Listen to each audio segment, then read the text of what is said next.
ग्रामीण रोजगार योजना महात्मा गांधी राष्ट्रीय ग्रामीण विकास योजना मनरेगा के तहत पंचायतों के माध्यम से पंचायत क्षेत्रों में हर परिवार के कम से कम एक सदस्य को वित्त वर्ष में 100 दिन की मजदूरी की गारंटी दी जाती है। ग्रामीणों को गांव में ही आसानी से काम मिल जाता है और उनका गुजारा हो सके, इस मंशा से मनरेगा योजना चलाई जा रही है। ग्राम विकास की सोच भी मनरेगा को लेकर साकार हुई, जिसमें केंद्र और राज्य सरकारों ने इस योजना को गतिमान किए जाने की अपेक्षा पंचायतों और ग्रामीण वर्ग के लोगों को है। लेकिन वित्तीय वर्ष में इस योजना को लेकर बजट में कटौती पंचायतों के लिए चिंतनीय बन गई है। कल तक जो काम आसानी से बजट उपलब्ध होने पर पूरे हो जाया करते थे, उसमें कहीं ना कहीं अब कमी आना चिंता का विषय है। आपको बताएं कि वित्त मंत्री निर्मला सीतारमण ने केंद्रीय बजट 2025-26 पेश किया। ग्रामीण विकास मंत्रालय को 2025-26 के इस केंद्रीय बजट में 1.88 लाख करोड़ रुपए आवंटित किए गए, जो पिछले बजट में आवंटन से लगभग 5.75% ज्यादा है। पिछले बजट दस्तावेजों के अनुसार कोविड-19 महामारी के वर्ष 2020-21 में इस योजना पर 1,11,169 करोड़ रुपए खर्च किए गए थे। उस समय लॉकडाउन अवधि में भारी संख्या में लोगों के वापस लौटने के बीच ग्रामीण क्षेत्रों में रोजगार उपलब्ध कराने में मनरेगा एक जीवन रेखा साबित हुई थी। मनरेगा के माध्यम से सरकार का संकल्प गरीबी मुक्त भारत के लिए गरीबी मुक्त गांव बनाना है, लेकिन पंचायतों में मनरेगा का वित्तीय प्रबंधन निरंतर कम होता चला जा रहा है। जानकारों की माने तो पूर्व में परिस्थितिवश बजट को बढ़ाया गया था, तो अब भी यही कुछ किया जा सकता है। पंचायतों के जिम्मेदार पशोपेश में है कि बजट की कमी से मजदूरों के हाथों को काम कैसे दें, जबकि सुदूर सड़क, सीसी नाली और सड़क निर्माण के अलावा अन्य मदों में मनरेगा एक महत्वपूर्ण योजना है। आपको बताएं कि मनरेगा के कार्यों में कटौती से सिर्फ ग्रामीण ही नहीं बल्कि ग्रामों के सरपंच भी परेशान हैं। मनरेगा में कार्यों की कटौती का मुद्दा जिला पंचायत की बैठक में भी जोर शोर से उठा, जिसमें इस मुद्दे को लेकर भोपाल और दिल्ली तक इसे उठाए जाने की बात कही गई। विधायक प्रतिनिधि और पांढरवानी सरपंच अनीस खान ने पूर्व मुख्यमंत्री और राज्यसभा सदस्य दिग्विजय सिंह को इस परेशानी से अवगत कराते हुए पत्र लिखा, जिस पर दिग्विजय सिंह ने 17 फरवरी 2025 को ग्रामीण विकास मंत्री और मध्य प्रदेश के पूर्व मुख्यमंत्री शिवराज सिंह चौहान से पत्र व्यवहार कर मनरेगा योजना के अंतर्गत पुनः 266 कार्यों को कराने की अनुमति दिए जाने का अनुरोध किया है।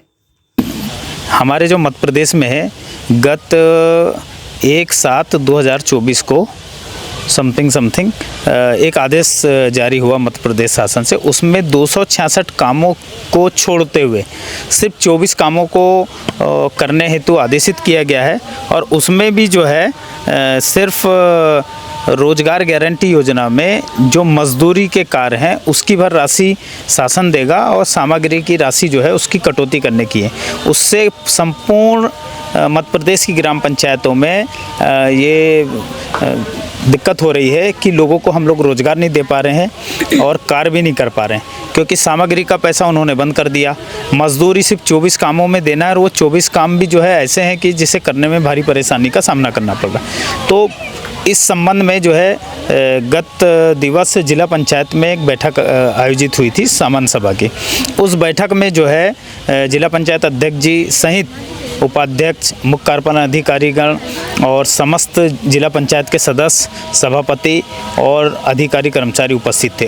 उस बीच में भी यह मुद्दा उठा था, और चूँकि मैं जिला पंचायत में जो है विधायक प्रतिनिधि के रूप में भी वहाँ हूँ, माननीय विधायक जी का, बालाघाट विधायक जी का, तो मेरे समक्ष भी ये बात आई कि आप इस मुद्दे को लेते हुए भोपाल और दिल्ली तक की बात उठाएं।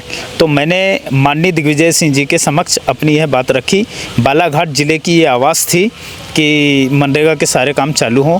इस बात को मैंने माननीय दिग्विजय सिंह जी तक रखा, और खुशी की बात यह है कि आज ही मुझे एक पत्र प्राप्त हुआ दिग्विजय सिंह जी के कार्यालय से, जिसमें उन्होंने हमारे जो बालाघाट जिले की जो मांग थी, जिसे हमने दिग्विजय सिंह जी को अवगत कराया था, उस बात का पत्र माननीय दिग्विजय सिंह जी ने, जो कि राज्यसभा सांसद और पूर्व मुख्यमंत्री हैं, उन्होंने केंद्रीय ग्रामीण विकास मंत्री शिवराज सिंह चौहान जी को उन्होंने पत्र लिखा है, और उन्होंने आग्रह किया है कि जो बालाघाट का जो मांग है इसको संपूर्ण मध्य प्रदेश में लागू किया जाए, और मनरेगा के जो पहले से जो काम चले आ रहे हैं उनको पुनः मनरेगा योजना को पहले जैसे लागू किया जाए। उसमें जो बंद किया गया है अभी कुछ कामों को, उसको पुनः जो है चालू करें। इस संबंध में चर्चा करने पर ग्राम पंचायत कोसमी के सरपंच प्रतिनिधि गगन नगपुरे ने बताया कि मनरेगा में वित्तीय प्रबंधन की कटौती का निर्णय कार्य को प्रभावित करने वाला हो सकता है, क्योंकि ग्रामीण वर्ग का जुड़ाव मनरेगा से ज्यादा है। कच्चे काम और सुदूर सड़क से बड़े पैमाने पर मजदूरों को लाभ मिलता था, लेकिन इसे भी अगर दायरे से बाहर कर दिया गया तो स्थिति चिंताजनक होगी।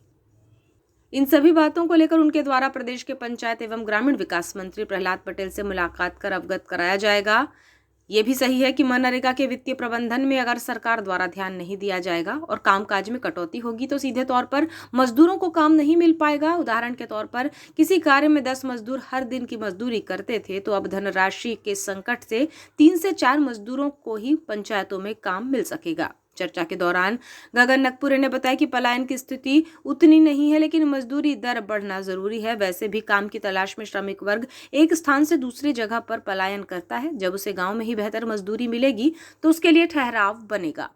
देखिए, सरकार का जो निर्णय है मनरेगा में, उसमें जो निर्णय है वो कहीं ना कहीं ग्राम पंचायत के कार्यों को प्रभावित करने वाला तो है ही है। जैसे कि अगर हमारे ग्राम पंचायत कोसमी में लिए जाए तो यहाँ पे सीसी सड़क या नालियाँ जो हैं, ये जो निर्माण कार्य है इसमें मनरेगा भी प्लस रहता है। अगर हम इसमें जो सरकार की ओर से हमें जो राशि अभी हमें मिली है उसमें अगर मनरेगा हम ऐड करके काम करते हैं तो बाकी जो कच्चे काम है, जैसे सुदूर सड़क हमने अभी लिया है तो सुदूर सड़क में हमें बजट के बाहर हो गया है ग्राम पंचायत कोसमी। अब सुदूर सड़क वाला किसानों का आवागमन का रास्ता है, काफ़ी अच्छा काम था, उसमें लोगों को रोजगार भी मिलता और रोजगार मिलने के साथ साथ किसानों के आवागमन का जो रास्ता है उसमें किसानों को भी सहयोग मिल जाता है। अभी मेड़बधान के कार्य में प्रतिबंध लगा के रखा गया है, तो मेड़बधान तो जो मेरा मानना है कि मेड़बधान के कार्य का हर 10 साल में किसान को, जो 5 एकड़ तक के किसान हैं, हर 10 साल में उनको रिपीट करना चाहिए। उसमें किसान की आर्थिक स्थिति भी मजबूत होगी।